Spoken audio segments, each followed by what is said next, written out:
So listen up, guys. I think what I want to show you is like the importance of good manual manipulation, because I think it's still an underrated thing, and I think that most people still really don't know how to use it or why to use it or even choose to use it, because we're coming into a place where people are really into mobility, people are really into health and whatever it is, yoga, exercise, but manual manipulation really isn't there yet. Part of the problem is the quality that we can produce as practitioners.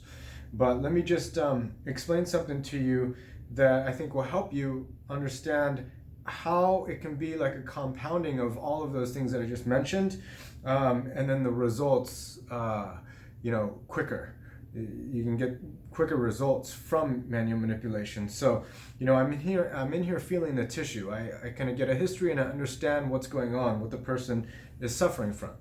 And I want you to understand too that pain and performance, even though they seem like two different things, they're actually the same. Because if a person is coming in because they want better performance, it could be from a limitation in their mobility, yes, but it can also be from moving in the same way, so habits, day in and day out.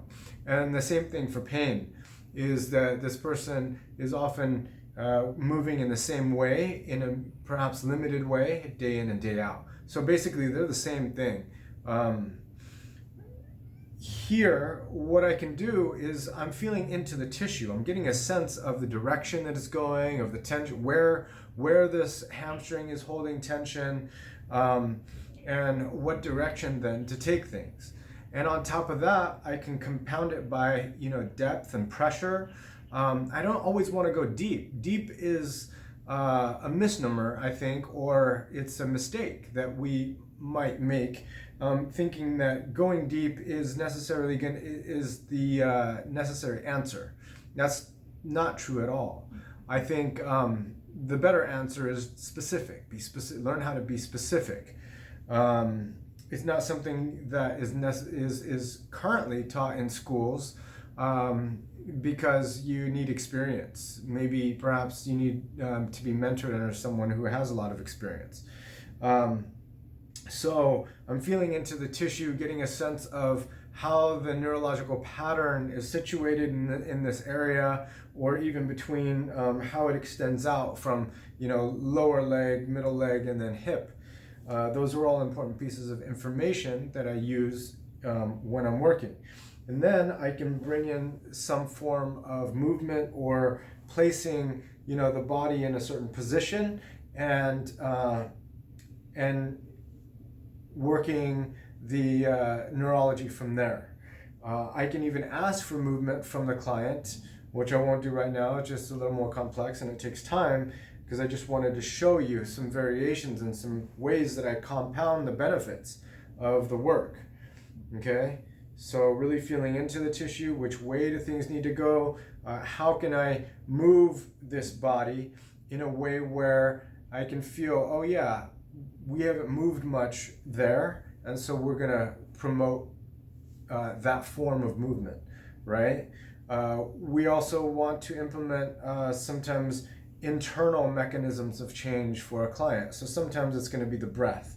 Often the breath is like the first thing that you want to really start to coach and have them experience and feel. So everything, really, this process should be a process where they're better connected to their bodies, they have more awareness, and they have internal tools to help them create the change that you're trying to assist in the body. So you can see there are a lot of things, and I think in the past we didn't know a lot of these things. Maybe we named them placebos. We didn't have much clarity around them. We didn't have a lot of neuroscience to back it. We didn't have a lot of practitioners out there. We didn't have a lot of need for it. People weren't moving as much. People didn't care for their quality of health as much. So I think that the more we see this next generation wanting to be better, live better, feel better, be happier, healthier, then we're going to see an increased need for specialists like myself manual therapists who can, who aren't just kind of doing the rote protocols that they learn in school, but they are really trying to feel, fix, and understand the person at a deep level as well as their craft. So I hope that's helpful in you kind of understanding the compound benefits of my work and the depth of it as well. How manual therapy can be really helpful for people outside of your regular mobility, your regular stretching, your regular strength. Manual therapy is really kind of the fast track to getting better, to understanding and connecting more into yourself. All right, guys, hope that's helpful.